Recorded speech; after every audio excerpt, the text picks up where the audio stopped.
Gemma, you are in form, so you will always need a form to truly touch upon pure consciousness. This is my strictly personal belief, right?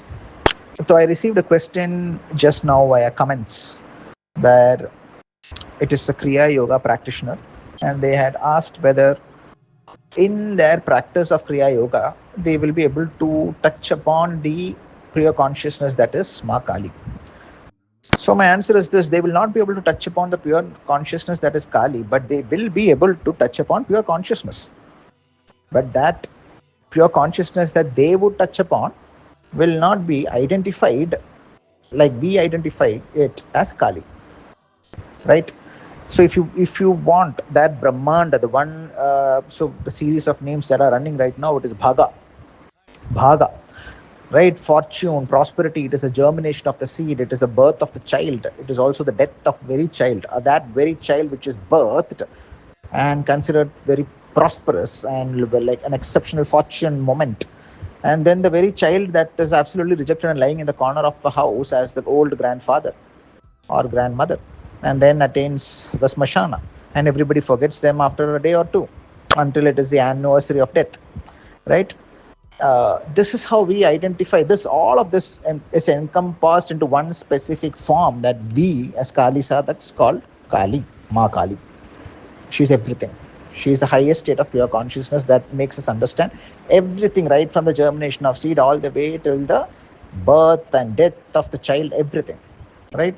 So, in the path of Kriya Yoga, there are many great yogis and Mahasiddhas and specific paths that do not ask you to let go of your traditional Hindu practices.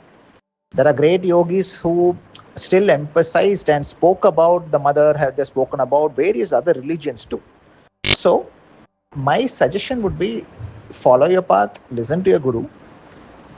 But if you want to truly touch upon the pure consciousness dressed as Ma Kali, if the pure consciousness that births and kills and destroys and ultimately consumes the sun itself, that pure consciousness, if you want to visualize, then also add a mantra sadhana of this specific form.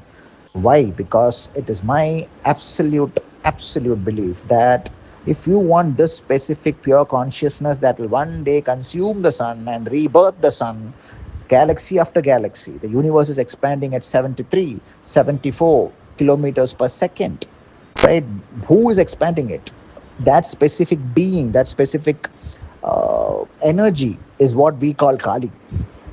So if you want to feel that energy seated in the visualized form, you are in a form. I have a hand, I have a leg, I have a nose with which I can smell, with which I can, my eyes can see, right? So I have a form. So if you want to visualize this, which cannot be visualized at all, that expanding universe, what is expanding it? That Shakti. How do I visualize it? I visualize it as Kali. It is Kali, right? So if you want to visualize that pure consciousness that is doing all of this beyond our mortal understanding as Kali, then yes, your Kriya Yoga is definitely going to take you to a very high state of pure consciousness. But if you want that consciousness to sit down as Kali, then you will also have to add mantra sadhana of that specific form. And it will happen very fast because you already are in an intensive sadhana form. You are in a path that is very intense, provided you are an exceptional student and your guru too is guiding you in that way. A simple mantra sadhana that you do as nitya upasana is going to accelerate you in ways you cannot imagine, because now you are saying, I am in this form. Ma, you also come to me, you, the highest state of pure consciousness, you come to me too in this form that I'm looking at in this photograph, in this small murti at home. Then that exceptional pure consciousness that we cannot even understand today, NASA has no idea. Where is the center of the universe? It has no clue. It is still guessing. It is still unable to quantify whether it is continuously shifting or is it a stable space.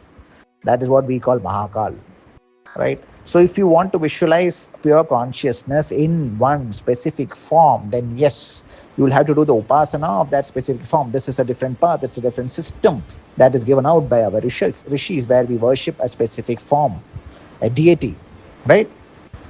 Kriya Yoga is an absolutely valid form of a path. But Are you going to see Kali there? No, you'll see pure consciousness. But will you be able to quantify that as Kali? Depends upon your ability to also integrate the specific spectacular path that is called the mantra sadhana, and also inner purity as you realize, and that kriya yoga is definitely going to give you that. Nothing wrong with that. It is definitely going to give you inner purity, inner clarity, how to burn karma, how to handle karma, because he who refuses to wear the skirt of karma will never be able to go near Kali. No matter how many photographs of Maa Kali you keep, how many murtis of Maa Kali you keep, you can never go anywhere near her, because her first and foremost identity is the karma hanging as a skirt. So all of this system also you will have to integrate into your practice. Then yes, you will accelerate fast because you are already following a specific system that will take you to pure consciousness. But you're also integrating that with a specific form where you say that you greatest pure consciousness, now sit and interact with me in this form right in front of me. I am in this form and you are in that form. Let us interact. That is mantra sadhana. And that is what is called the dhyana of a specific form. Jai Ma.